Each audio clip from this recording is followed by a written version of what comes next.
It happened on a Tuesday, a regular, boring Tuesday. People were sipping coffee, doom-scrolling through news, liking cat videos, rage commenting under political posts, ordering sushi without speaking to a single human. And then, silence. No warning, no countdown, no government alert. Just gone. First, everyone thought it was their router, then their phone, then their entire provider. But it wasn't. The internet had vanished. Not a slowdown, not a blackout, a global wipeout. Websites blinked out of existence. Social media feeds froze like cavemen mid-sneeze, and video calls froze with the worst possible facial expressions. Google didn't just stop working, it disappeared like it had never been there at all. Servers went dark, DNS went nowhere. Every cloud turned out to be just a glorified box full of question marks. At first, people laughed. Must be a massive outage. It'll be back in an hour. Then an hour passed, then 3, then the rest of the day. Then the stock market crashed so hard it tripped over its own graph. By day 2, people realized this wasn't a glitch. This was reality now. The first wave was confusion. People wandered through their homes like ghosts. Teens blinked at their lifeless phones like abandoned pets. Programmers stared into empty code editors, wondering if this was unemployment. Influencers tried to film TikToks with no place to upload them, shouting, "like and" into the void. Amazon workers just stood next to boxes that no one had ordered. YouTubers sat in front of ring lights whispering, "Is this the end?" The second wave was panic. Banks couldn't access records. Supermarkets couldn't reorder food.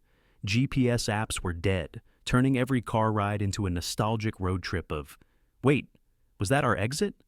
Tinder imploded. People were forced to flirt in person.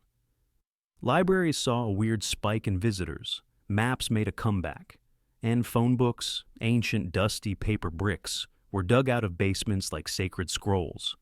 But not all of it was chaos. Without memes and endless distractions, families started noticing each other again. Dinners were quieter, but also more real. Board games returned from the dead. Children played outside.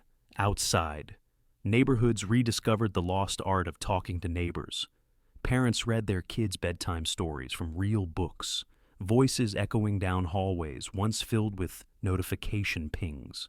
Of course, it wasn't all wholesome montages. The economy tanked. Countries scrambled to adjust.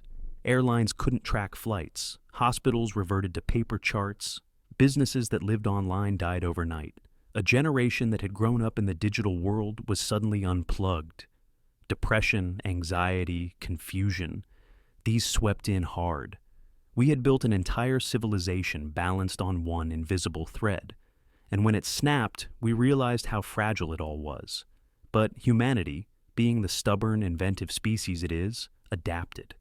Radio stations became information lifelines. Newspapers exploded back into relevance. Engineers tried rebuilding networks from scratch. Smart people invented local internets.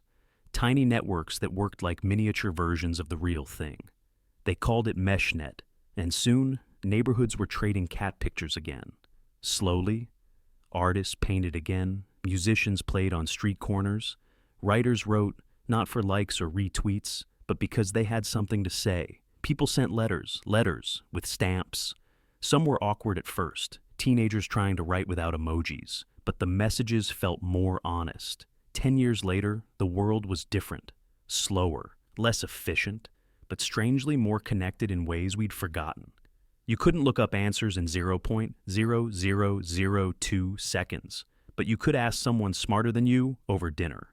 You couldn't share your vacation photo with 500 strangers, but you could show it to your grandma and watch her eyes light up.